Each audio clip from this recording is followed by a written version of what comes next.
नमस्कार। आकाशवाणी से प्रस्तुत है समाचार संध्या।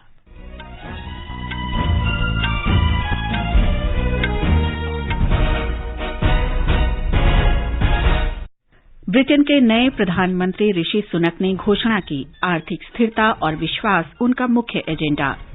देश के कई भागों में आंशिक सूर्य ग्रहण देखा गया।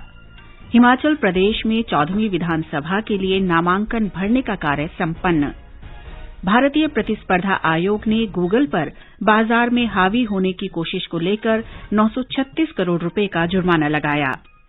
सित्रांग चक्रवाती तूफान के कमजोर पड़ने से पूर्वोत्तर में लगातार तेज बारिश। T20 क्रिकेट विश्व कप में ऑस्ट्रेलिया ने श्रीलंका को 7 विकेट से हराया। और बैडमिंटन में फ्रेंच ओपन में आज महिला सिंगल्स में साइना नेहवाल का मुकाबला जर्मनी की वोनी ली से होगा। समाचार संध्या में नवीन सक्सेना के साथ मैं नीलम मलकानिया। ऋषि सुनक ब्रिटेन के नए प्रधानमंत्री बन गए हैं। वे भारतीय मूल के पहले प्रधानमंत्री होंगे। उन्होंने आज बकिंघम पैलेस में किंग चार्ल्स तृतीय से भेंट की। संवैधानिक राजतंत्र में सरकार का नेता नियुक्त करने में किंग की रस्मी भूमिका है। इससे पहले श्री सुनक ब्रिटेन के वित्त मंत्री थे। अपने पहले भाषण में श्री सुनक ने कहा कि ब्रिटेन गंभीर आर्थिक संकट का सामना कर रहा है और उनका चुनाव पूर्व प्रधानमंत्री लिज ट्रस की कुछ गलतियों को सही करने के लिए किया गया है। 10 डाउनिंग स्ट्रीट के बाहर जनता को संबोधित करते हुए उन्होंने कहा कि वे लोगों के भरोसे को बनाए रखेंगे। उन्होंने घोषणा की कि आर्थिक स्थिरता और विश्वास उनका मुख्य एजेंडा है। श्री सुनक ने कहा कि हम सब मिलकर अविश्वसनीय लक्ष्यों को हासिल कर सकते हैं। I want to pay tribute to my predecessor, Liz Truss. She was not wrong to want to improve growth in this country. It is a noble aim, and I admired her restlessness to create change. But some mistakes were made, not born of ill will or bad intentions. Quite the opposite, in fact, but mistakes nonetheless. And I have been elected as leader of my party and your Prime Minister, in part, to fix them. And that work begins immediately. इससे पहले संक्षिप्त विदाई भाषण में Liz truss ने करों में कटौती के जरिए आगे बढ़ने की अपनी विरासत को उचित ठहराया और कहा कि नेताओं को निर्भीक होना चाहिए। पिछले 200 वर्षों में श्री सुनक ब्रिटेन के प्रधानमंत्री बनने वाले सबसे युवा नेता हैं। उम्मीद की जा रही है कि वे तत्काल कैबिनेट का गठन करेंगे और मंदी की ओर जा रही अर्थव्यवस्था पर अपनी पकड़ मजबूत बनाएंगे। प्रधानमंत्री नरेंद्र मोदी ने ऋषि सुनक को ब्रिटेन का नया प्रधानमंत्री नियुक्त किए जाने पर बधाई दी है। श्री मोदी ने ट्वीट संदेश में कहा कि वैश्विक मुद्दों पर वे उनके साथ मिलकर काम करने और रोड मैप 2030 लागू करने को तत्पर हैं। उपराष्ट्रपति जगदीप धनखड़ ने कहा है कि भारत विश्वगुरु बनने की दिशा में तेजी से आगे बढ़ रहा है और भारतीय होना गर्व की बात है। श्री धनखड़ ने कहा कि आने वाले समय में दुनिया भर में भारतीय अपनी उपस्थिति दर्ज करवा देंगे।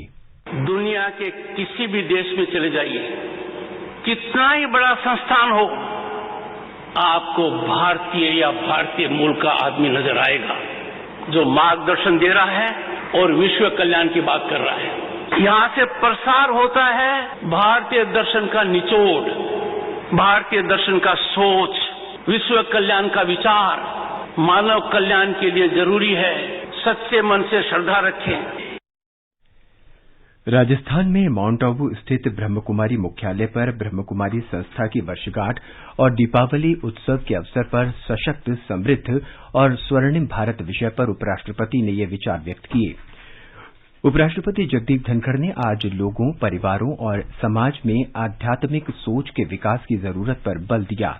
उन्होंने कहा कि ऐसे विचारों से राष्ट्र से अनुचित व्यवहार, अनैतिकता और नकारात्मक सोच समाप्त होंगे। आध्यात्म के बिना जीवन को अपूर्ण बताते हुए श्री धनखड़ ने कहा कि आज प्रौद्योगिकी परिवर्तन का युग है। अगर इसमें आध्यात्मिकता भी शामिल की जाए तो लोगों के जीवन पर इसका बहुत अच्छा प्रभाव पड़ेगा। इस अवसर पर श्री धनखड़ ने आध्यात्मिकता को शिक्षा का आवश्यक अंग बताते हुए कहा कि आध्यात्मिकता ही व्यक्ति को पूर्ण व्यक्ति में परिवर्तित करता है। भारत और विश्व के कुछ अन्य देशों में आज आंशिक सूर्य ग्रहण दिखाई दिया। आंशिक सूर्य ग्रहण में चंद्रमा सूर्य को आंशिक रूप से ढक लेता है। इससे सूर्य अर्धचंद्राकार रूप में दिखाई देता है। पूर्वोत्तर क्षेत्र के कुछ हिस्सों को छोड़कर लगभग समूचे देश में ग्रहण देखा गया। सूर्य ग्रहण तीसरे पहर शुरू हुआ और शाम 4:29 से दिखाई दिया। ये ग्रहण शाम 5:42 पर सूर्यास्त के साथ समाप्त हुआ। 1 घंटे से अधिक आंशिक सूर्य ग्रहण दिखाई देने वाले स्थानों में द्वारका, दिल्ली, मुंबई, अहमदाबाद, सूरत, पुणे, जयपुर, इंदौर, ठाणे, भोपाल, लुधियाना, आगरा, चंडीगढ़, उज्जैन, मथुरा, पोरबंदर, गांधीनगर, सिलवासा, सूरत और पणजी शामिल हैं। उत्तर प्रदेश के अयोध्या में श्री राम मंदिर का निर्माण कार्य लगभग 50% पूरा हो चुका है। श्री राम मंदिर जनवरी 2024 में श्रद्धालुओं के लिए खोल दिया जाएगा। श्री राम जन्मभूमि तीर्थ क्षेत्र न्यास ने आज पहली बार मीडिया को राम मंदिर निर्माण कार्य प्रगति का अवलोकन करने के लिए आमंत्रित किया। हमारे संवाददाता ने बताया कि अयोध्या में भव्य दीपोत्सव समारोह के बीच प्रधानमंत्री नरेंद्र मोदी ने दीपावली की पूर्व संध्या पर मंदिर निर्माण कार्य का निरीक्षण किया। श्री राम जन्मभूमि तीर्थ क्षेत्र न्यास के महासचिव चंपत राय ने बताया कि राम मंदिर के गर्भगृह का निर्माण लगभग 30% पूरा हो चुका है और ये अगले वर्ष दिसंबर तक बनकर तैयार हो जाएगा। इसके बाद जनवरी 2024 में रामलला के गर्भगृह में विराजमान होने के साथ ही मंदिर को श्रद्धालुओं के लिए खोल दिया जाएगा। 2024 के आखिर तक मंदिर का भूतल और प्रथम तल भी बनकर तैयार हो जाएगा। मंदिर के गर्भगृह में भक्तों को भगवान राम के दर्शन 30 फीट की दूरी से होंगे। मंदिर के प्रथम तल पर राम दरबार स्थापित किया जाएगा। श्री राम मंदिर में 12 द्वार होंगे और मुख्य द्वार का नाम सिंह द्वार होगा। जल्द ही मंदिर के परकोटे का निर्माण भी शुरू होगा। मंदिर को बनाने में मजबूत ग्रेनाइट पत्थरों का इस्तेमाल किया जा रहा है, जो मंदिर को अगले 1000 वर्षों और उससे भी आगे तक सुरक्षित रखेंगे। श्री राम मंदिर में करीब 400 स्तंभ होंगे। मंदिर निर्माण में भूकंप रोधी तकनीक का उपयोग किया गया है। श्री राम मंदिर का निर्माण करीब 3.25 एकड़ भूमि पर किया जा रहा है और इसके निर्माण पर अनुमानित लागत 1800 करोड़ रुपए है। आकाशवाणी समाचार के लिए गोरखपुर से आदित्य शुक्ला। हिमाचल प्रदेश में विधानसभा चुनाव में नामांकन दाखिल करने का आज अंतिम दिन था। मतदान 12 नवंबर को होगा। विभिन्न राजनीतिक दलों और निर्दलीय उम्मीदवारों ने अपने नामांकन पत्र दाखिल किए। नामांकन पत्रों की गणना जारी है। 27 अक्टूबर को नामांकन पत्रों की जांच होगी और 29 अक्टूबर तक नाम वापस लिए जा सकते हैं। पूर्व मंत्री मेजर विजय सिंह मनकोटिया आज जेपी नड्डा की उपस्थिति में कांग्रेस छोड़कर भारतीय जनता पार्टी में शामिल हो गए। एक अन्य घटनाक्रम में गारगेट के पूर्व विधायक राकेश कालिया भी आज भारतीय जनता पार्टी में शामिल हो गए। वे अखिल भारतीय कांग्रेस समिति के सचिव रहे हैं। वे गारगेट विधानसभा सीट से कांग्रेस का उम्मीदवार न बनाए जाने से नाराज थे। चिंतपूर्णी से पूर्व मंत्री कुलदीप कुमार ने भी बगावत कर निर्दलीय उम्मीदवार के तौर पर अपना नामांकन दाखिल कर दिया है। वे प्रदेश कांग्रेस के अध्यक्ष रहे हैं। इस बीच भारतीय जनता पार्टी हाईकमान ने महेश्वर सिंह के स्थान पर कुल्लू सदर विधानसभा सीट से नरोत्तम ठाकुर को उम्मीदवार मनोनीत किया है। इस बीच कुल्लू सदर से भारतीय जनता पार्टी के एक अन्य नेता राम सिंह ने भी निर्दलीय उम्मीदवार के तौर पर अपना नामांकन दाखिल किया है। हमारे संवाददाता ने खबर दी है कि नामांकन दाखिल करने के आज अंतिम दिन 300 से अधिक नामांकन पत्र दाखिल किए गए। मंडी निर्वाचन क्षेत्र से सबसे अधिक 81 और कांगड़ा निर्वाचन क्षेत्र से 72 नामांकन पत्र दाखिल किए गए। केंद्रीय गृहमंत्री और भारतीय जनता पार्टी के वरिष्ठ नेता अमित शाह गुजरात के 6 दिन के दौरे पर हैं। इस दौरान वो जिला पार्टी अध्यक्षों और महत्वपूर्ण गांवों के प्रतिनिधियों तथा सरपंचों और अन्य नेताओं से विचार विमर्श करेंगे। विधानसभा चुनाव के लिए उम्मीदवारों के बारे में भी विचार विमर्श किया जाएगा। इन प्रतिनिधियों तथा सरपंचों से चुनाव जीतने की रणनीति के बारे में सुझाव मांगे जाएंगे। चुनाव अभियान का दूसरा दौर गुजराती नववर्ष के अवसर पर मेल मिलाप कार्यक्रमों और सभाओं से शुरू किया जाएगा। इस प्रकार के कार्यक्रम राज्य के विभिन्न विधानसभा क्षेत्रों में आयोजित किए जाएंगे। 27 अक्टूबर से उम्मीदवारों के चयन की प्रक्रिया शुरू की जाएगी। ये समाचार हमारी वेबसाइट newsonair.com/hindi और हमारे mobile app news on AIR पर भी उपलब्ध हैं। आपकी और राष्ट्र की तरक्की एक ही सिक्के के दो पहलू हैं। देश को जोड़ने वाली सड़कें, वाटरवेज, विश्व स्तरीय स्कूल और अस्पताल, टेक्नोलॉजी से कामकाज आसान, जन कल्याण की योजनाएं, नए रोजगार, इस बहुआयामी प्रगति को गति देने में आपके TDS की महत्वपूर्ण भूमिका है। 30 सितंबर 2022 को समाप्त तिमाही के लिए TDS ई-फाइल करने की अंतिम तिथि 31 अक्टूबर है। अंतिम तिथि के बाद TDS फाइल करने पर प्रतिदिन 200 का शुल्क और 1 लाख रुपए तक का जुर्माना देना होगा। पैन तथा टैन का सही ब्यौरा देना न भूलें। यदि TDS या TCS योग्य कोई लेन देन नहीं है तो ट्रेसेस पोर्टल पर सूचित करना अनिवार्य है। अधिक जानकारी के लिए www.incometax.gov.in पर जाएं। प्रत्येक आयकरदाता एक राष्ट्र निर्माता। समाचार संध्या में आपका फिर स्वागत है। भारतीय प्रतिस्पर्धा आयोग ने आज गूगल पर न्यास भंग की एक अन्य जांच के बाद प्ले स्टोर नीतियों में प्रतिस्पर्धा रोधी पद्धतियों को लेकर 936 करोड़ रुपए से अधिक का जुर्माना लगाया है। आयोग ने गूगल को निर्देश दिया कि वो निर्धारित समय सीमा के भीतर अपने आचरण में सुधार करे। आयोग ने बड़ी अमरीकी प्रौद्योगिकी कंपनी को स्वयं के भुगतान ऐप और इन ऐप भुगतान प्रणाली को प्रोत्साहित करने के लिए बाजार में अपनी हैसियत का उपयोग करने का भी दोषी पाया। आयोग ने कहा कि गूगल ने ऐप विकसित करने वालों को खुद की इन ऐप भुगतान प्रणाली का इस्तेमाल करने के लिए मजबूर किया। आयोग ने गूगल को चेतावनी भी दी कि वो प्रतिस्पर्धा रोधी तौर तरीके अपनाने से बाज आए। इससे पहले भारतीय प्रतिस्पर्धा आयोग ने इस महीने की 20 तारीख को गूगल पर बाजार में अपनी स्थिति का दुरुपयोग करने के लिए 1333 करोड़ रुपए से अधिक का जुर्माना लगाया था। व्हाट्सएप सेवा कुछ समय तक बंद रहने के बाद बहाल हो गई है।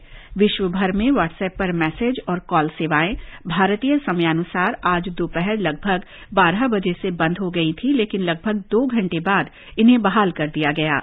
सेवाएं बंद रहने के दौरान लोगों को मैसेज भेजने और व्हाट्सएप कॉल करने में काफी परेशानी का सामना करना पड़ा।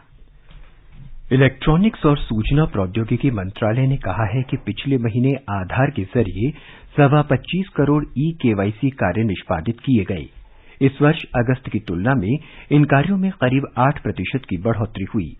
मंत्रालय ने बताया कि इस वर्ष सितंबर तक ई-KYC कार्यों की समग्र संख्या बढ़कर 1297 करोड़ पर पहुंच गई। मंत्रालय ने कहा कि आधार ई-KYC सेवा बैंकिंग और गैर बैंकिंग वित्तीय कार्यों के लिए महत्वपूर्ण भूमिका अदा कर रहा है। इससे ग्राहकों को पारदर्शिता और व्यापार में सुगमता मिलती है। राष्ट्रपति द्रौपदी मुर्मू 27 अक्टूबर को राष्ट्रपति भवन में एक समारोह में राष्ट्रपति के अंगरक्षकों को रजत तुरही और तुरही बैनर प्रदान करेंगी। प्रस्तुतिकरण परेड के बाद दृश्य श्रव्य प्रस्तुति की जाएगी, जिसमें रजत तुरही और तुरही बैनर का इतिहास और महत्व तथा आधुनिक युग में राष्ट्रपति अंगरक्षक की भूमिका पर प्रकाश डाला जाएगा। राष्ट्रपति सचिवालय ने कहा है कि विशेष शो और समारोह में हिस्सा लेने के इच्छुक व्यक्ति वेबसाइट www.presidentofIndia.gov.in पर पंजीकरण कर सकते हैं। सीमित संख्या में उपलब्ध सीटें पहले आओ पहले पाओ के आधार पर आवंटित की जाएंगी। आगे बढ़ने से पहले मुख्य समाचारों पर एक नजर। ब्रिटेन के नए प्रधानमंत्री ऋषि सुनक ने घोषणा की कि आर्थिक स्थिरता और विश्वास उनका मुख्य एजेंडा। देश के कई भागों में आंशिक सूर्य ग्रहण देखा गया। हिमाचल प्रदेश में 14वीं विधानसभा चुनाव के लिए 300 से अधिक नामांकन पत्र दाखिल किए गए। भारतीय प्रतिस्पर्धा आयोग ने गूगल पर बाजार में हावी होने की कोशिश को लेकर 936 करोड़ रुपए का जुर्माना लगाया। सित्रांग चक्रवाती तूफान के कमजोर पड़ने से पूर्वोत्तर में लगातार तेज बारिश। T20 क्रिकेट विश्व कप में ऑस्ट्रेलिया ने श्रीलंका को 7 विकेट से हराया। और बैडमिंटन में फ्रेंच ओपन में आज महिला सिंगल्स में साइना नेहवाल का मुकाबला जर्मनी की वोनी ली से होगा। चक्रवाती तूफान सित्रांग कमजोर पड़कर कम दबाव के क्षेत्र में बदल गया है। भारतीय मौसम विज्ञान विभाग के वरिष्ठ वैज्ञानिक आर.के. जनमणि ने आकाशवाणी से बातचीत में बताया कि इस चक्रवाती तूफान के प्रभाव से अरुणाचल प्रदेश, पूर्वोत्तर असम, मेघालय और नागालैंड में भारी वर्षा हो सकती है। मौसम विज्ञान विभाग से अभी लेटेस्ट जो स्थिति है, चित्रांग साइक्लोन बांग्लादेश क्रॉस किया है आज अर्ली मॉर्निंग में और वीक भी हुआ है। और अभी लेटेस्ट जो है कम दबाव का क्षेत्र एक बना के वो पूर्वोत्तर बांग्लादेश और आर्जनिंग जो हमारा मेघालय एरिया है वहीं एक्टिव है। और इसके वजह से जो है एक दिन का हम लोग का हेवी रेनफॉल अलर्ट है वो पूर्वोत्तर आसाम, मेघालय और अरुणाचल प्रदेश मेनली जो है ऑरेंज अलर्ट में है। Heavy to very heavy rainfall हो सकता है और जो विंड का है वो 25 से 35 kilometre per hour gusting to 45 kilometre ये पूर्वोत्तर राज्य में रहेगा। मणिपुर में चक्रवात सित्रांग के कारण उखरुल, नोने और तामेंगलोंग जिलों के कुछ हिस्सों में सामान्य जीवन पर असर पड़ा है। चक्रवात के कारण समूचे राज्य में कल से सामान्य वर्षा हो रही है। खबरों के अनुसार कल नोने और तामेंगलोंग जिलों में दर्जनों मकानों को क्षति पहुंची। तूफान के कारण इन जिलों में मकानों की छतें उखड़ गईं और कहीं कहीं चट्टानें खिसकने की खबरें भी सामने आईं। चक्रवात से आई वर्षा के कारण इम्फाल घाटी में धान की पकी फसलों को नुकसान पहुंचा है, पर चक्रवात और वर्षा के बावजूद लोग आज राज्य में दीपावली मना रहे हैं। देश के अन्य भागों में दीपावली कल मनाई गई थी, जबकि मणिपुर में आज मनाई जा रही है।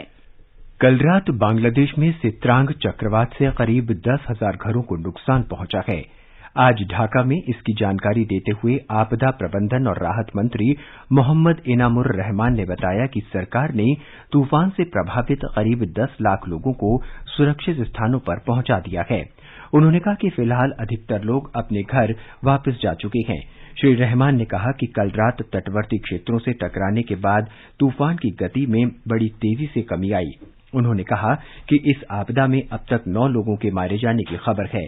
उन्होंने कहा कि इस चक्रवात के कारण 6,000 हेक्टेयर फसल को नुकसान पहुंचा है और मछली पकड़ने के 1,000 से अधिक जालों को नुकसान हुआ है। इससे पहले बिजली राज्य मंत्री नसरुल हमीद ने कहा कि चक्रवात सित्रांग के कारण बिजली की व्यवस्था अस्त व्यस्त है और 80 लाख लोगों को बिजली की आपूर्ति नहीं हो रही है, क्योंकि बिजली के खंभों को भारी नुकसान पहुंचा है। उन्होंने बताया कि प्रभावित क्षेत्रों में बिजली बहाली की कोशिश की जा रही है। महाराष्ट्र के सांगली जिले में तुर्ची गांव की ग्राम सभा ने जल प्रदूषण रोकने के उद्देश्य से ऐतिहासिक निर्णय लेते हुए येराला नदी में अस्थि विसर्जन पर प्रतिबंध लगा दिया है। ग्राम सभा ने कहा है कि गांव वासियों को अस्थियां अपने खेतों में ही दबाकर पौधे लगा देने चाहिए। गांव वासियों ने कचरा और मरे हुए मवेशियों के कंकाल नदी में न फेंकने का भी निर्णय लिया है। तुर्ची गांव वासियों का कहना है कि उनके इस कदम से दूसरे गांव वालों को भी प्रेरणा मिलेगी। भारत का सबसे बड़ा लोक सेवा प्रसारक आकाशवाणी समाचार आजाद भारत की बात आकाशवाणी के साथ श्रृंखला में स्वतंत्रता के 75 वर्ष पूरे होने का उत्सव मना रहा है। इस कार्यक्रम में आकाशवाणी के माध्यम से जीवन के विभिन्न क्षेत्रों में स्वतंत्रता के बाद भारत की विकास यात्रा के बारे में जानकारी दी जाती है। आज के एपिसोड में हम आपको स्वच्छ और हरित ऊर्जा के लिए भारत की खोज की जानकारी दे रहे हैं।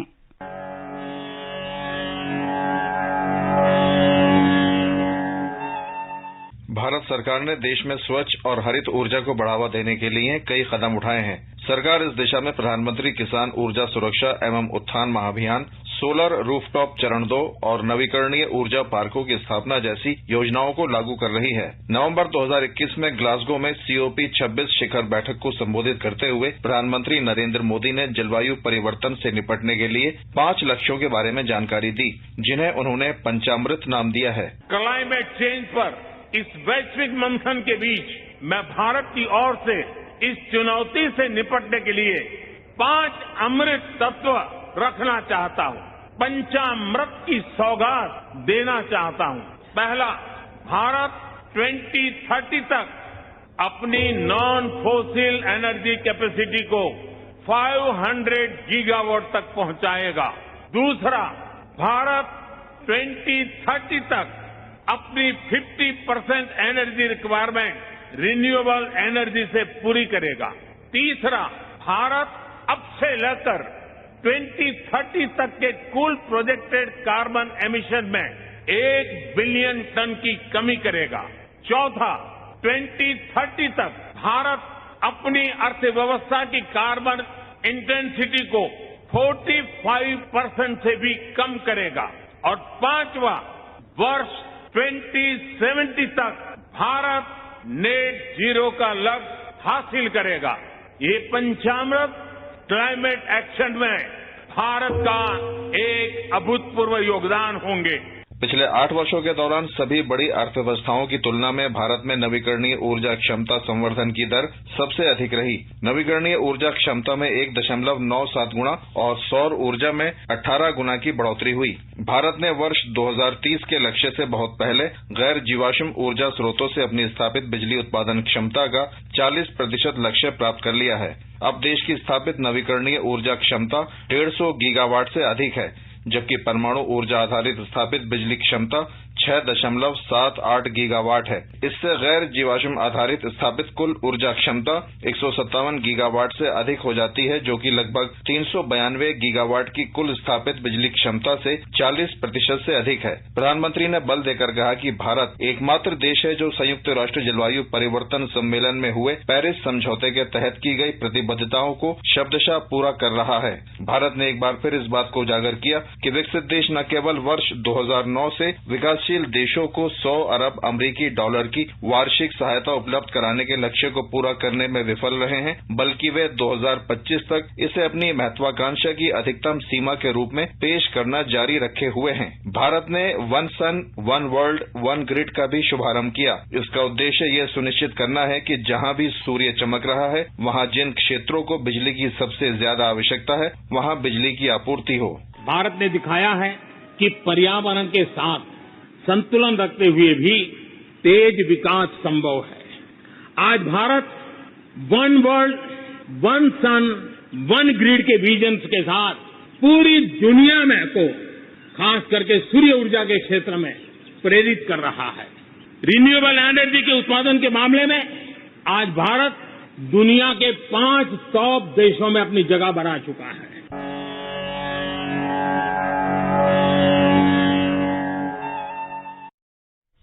आजाद भारत की बात आकाशवाणी के साथ ट्विटर @AIR न्यूज अलर्ट्स पर, YouTube channel news on AIR official पर, news on AIR app, Facebook और इंस्टाग्राम पर भी सुना जा सकता है।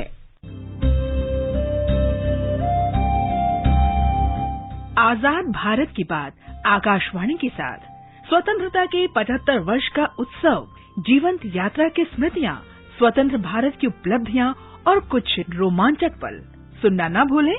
आकाशवाणी के FM गोल्ड चैनल 100.1 मेगाहर्ट्ज और दूसरे चैनलों पर 15 अगस्त से प्रतिदिन प्रसारित श्रृंखला आजाद भारत की बात आकाशवाणी के साथ।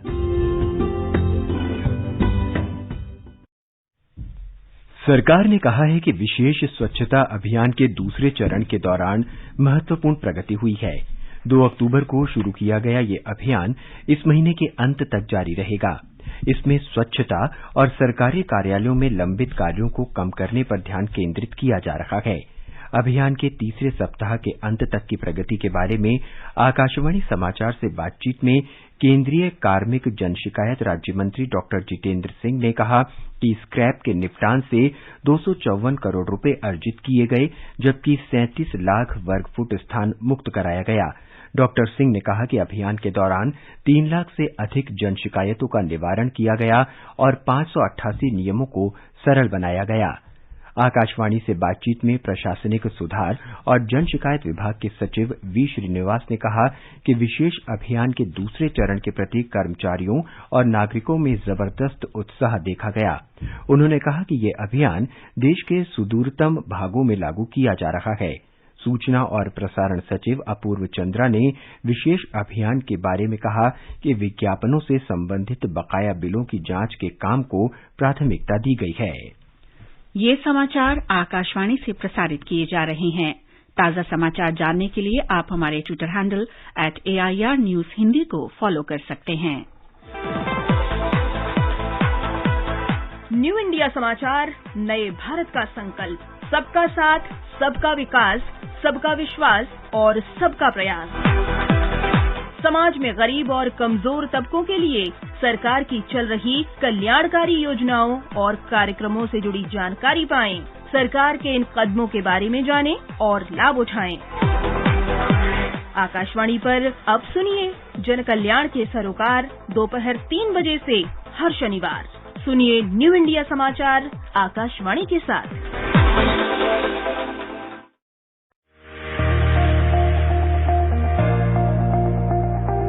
अभ्यास एक ऐसा कार्यक्रम जो प्रतियोगी परीक्षाओं की तैयारी कर रहे विद्यार्थियों के लिए है। आप अपने सवाल 9289094044 पर व्हाट्सएप करें और आपके सवालों के उत्तर हमारे एक्सपर्ट देंगे शनिवार रात 9:30 बजे। इस बार का विषय है Indian polity, government of India act. आपके सवाल हमें 26 अक्टूबर तक मिल जाने चाहिए। आपका अभ्यास हमारा प्रयास।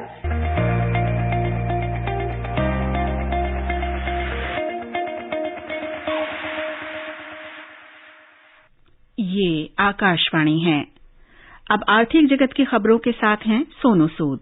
बम्बई शेयर बाजार का सेंसेक्स 288 अंक कम होकर 59,544 पर बंद हुआ। नेशनल स्टॉक एक्सचेंज का निफ्टी 74 अंक कम होकर 17,656 पर बंद हुआ। मल्टी कमोडिटी एक्सचेंज में दिसंबर अनुबंध वाला सोना 50,450 रुपए प्रति 10 ग्राम पर था। दिसंबर अनुबंध वाली चांदी भी 57,030 रुपए प्रति किलो पर थी। और अंतर्राष्ट्रीय बाजारों में ब्रेंट क्रूड का वायदा मूल्य $92.20 प्रति बैरल के करीब था। आईसीसी 2020 क्रिकेट विश्व कप में पर्थ में मेजबान ऑस्ट्रेलिया ने श्रीलंका को 7 विकेट से हरा दिया है। ऑस्ट्रेलिया ने टॉस जीतकर गेंदबाजी करने का फैसला किया। श्रीलंका ने पहले बल्लेबाजी करते हुए निर्धारित 20 ओवर में 6 विकेट पर 157 रन बनाए। जवाब में ऑस्ट्रेलिया ने 16 ओवर 3 गेंद में 158 रन बनाकर मैच जीत लिया। ऑस्ट्रेलिया के मार्क स्टोइनिस ने 18 गेंद पर 59 रन की पारी खेली और उन्हें प्लेयर ऑफ द मैच चुना गया।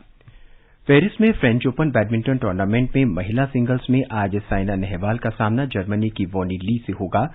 पुरुष डबल्स में सात्विक साईराज रंकीरेड्डी और चिराग शेट्टी का सामना फ्रांस की जोड़ी से हो रहा है।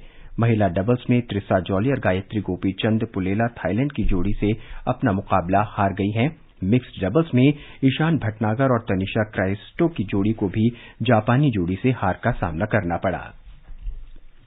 दिल्ली में दीपावली पर पटाखों पर प्रतिबंध के बावजूद आतिशबाजी के कारण आज सवेरे दिल्ली में वायु गुणवत्ता का स्तर बेहद खराब श्रेणी दर्ज किया गया। केंद्रीय प्रदूषण नियंत्रण बोर्ड के अनुसार सवेरे 7 बजे वायु गुणवत्ता सूचकांक 326 था। 0 से 50 तक वायु गुणवत्ता अच्छी मानी जाती है। 51 से 100 तक के बीच वायु गुणवत्ता संतोषजनक, 101 से 200 के बीच सामान्य और 201 से 300 के बीच खराब मानी जाती है। राष्ट्रव्यापी टीकाकरण अभियान के अंतर्गत देश में अब तक 219 करोड़ 56 लाख से अधिक कोविड टीके लगाए गए। स्वास्थ्य मंत्रालय ने बताया है कि पिछले 24 घंटे के दौरान 23,791 टीके लगाए गए। इसी दौरान 862 नए मामलों की पुष्टि हुई। पिछले 24 घंटे में 1,503 लोग स्वस्थ हुए हैं। और अब कल के मौसम का पूर्वानुमान। राष्ट्रीय राजधानी दिल्ली में आमतौर पर आसमान साफ रहेगा। तापमान 14 से 32 डिग्री सेल्सियस के बीच रहने की संभावना है। मुंबई में कल दोपहर या शाम को आंशिक रूप से बादल छाए रहने की उम्मीद है। न्यूनतम तापमान 22 और अधिकतम 35 डिग्री सेल्सियस के आसपास रहने का अनुमान है। कोलकाता में आसमान साफ रहेगा। न्यूनतम तापमान 23 और अधिकतम 31 डिग्री सेल्सियस रह सकता है। चेन्नई में सामान्यतः बादल छाए रहने और मध्यम वर्षा के आसार हैं। तापमान 23 और 35 डिग्री सेल्सियस के आसपास बना रह सकता है। श्रीनगर, जम्मू, मुजफ्फराबाद और लेह में आसमान साफ रहेगा, जबकि गिलगित में आंशिक रूप से बादल छाए रहने के आसार हैं। पूर्वोत्तर में गुवाहाटी, गैंगटॉक, शिलांग, ईटानगर और आइजोल में कहीं कहीं बादल छाए रह सकते हैं। कोहिमा और इम्फाल में सामान्यतः बादल छाए रहने तथा मध्यम बारिश या बूंदाबांदी के आसार हैं। अंत में मुख्य समाचार एक बार फिर। ब्रिटेन के नए प्रधानमंत्री ऋषि सुनक ने घोषणा की, आर्थिक स्थिरता और विश्वास उनका मुख्य एजेंडा। देश के कई भागों में आंशिक सूर्य ग्रहण देखा गया। हिमाचल प्रदेश में 14वीं विधानसभा चुनाव के लिए 300 से अधिक नामांकन पत्र दाखिल किए गए। भारतीय प्रतिस्पर्धा आयोग ने गूगल पर बाजार में हावी होने की कोशिश को लेकर 936 करोड़ रुपए का जुर्माना लगाया। सित्रांग चक्रवाती तूफान के कमजोर पड़ने से पूर्वोत्तर में लगातार तेज बारिश। T20 क्रिकेट विश्व कप में ऑस्ट्रेलिया ने श्रीलंका को 7 विकेट से हराया। और बैडमिंटन में फ्रेंच ओपन में आज महिला सिंगल्स में साइना नेहवाल का मुकाबला जर्मनी की वोनी ली से होगा। इसके साथ ही समाचार संध्या का ये अंक समाप्त हुआ। नमस्कार।